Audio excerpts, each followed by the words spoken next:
Sementara itu meskipun hutang pemerintah turun sebesar 40,76 triliun rupiah, namun bunga hutang di masa pemerintahan Presiden Joko Widodo tercatat sebesar 183 triliun rupiah yang harus dibayarkan hingga akhir 2024 ini.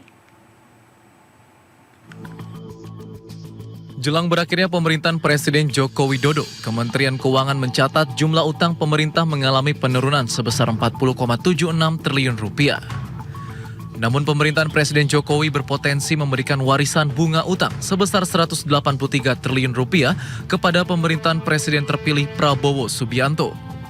Bunga utang tersebut tanggungan yang perlu dibayarkan hingga akhir tahun 2024. Direktur Strategi dan Portofolio Pembiayaan Ditjen Pengelolaan Pembiayaan dan Risiko Kementerian Keuangan Riko Amir mengatakan, pemerintah mencatatkan outlook pembayaran bunga utang sebesar 499 triliun rupiah hingga akhir tahun berdasarkan anggaran pendapatan dan belanja negara 2024. Selain itu tercatat hingga akhir bulan Agustus ini, realisasi pembayaran bunga utang telah mencapai 315,6 triliun rupiah.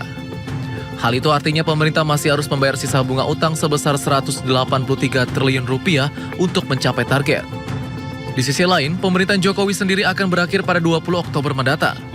Dengan demikian, tanggung jawab penyelesaian pembayaran bunga utang ini nantinya akan diserahkan atau diwariskan kepada pemerintahan baru.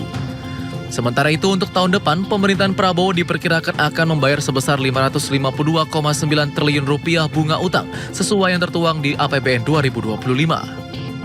Angka ini meningkat cukup besar dibandingkan dengan bunga 2024 ini.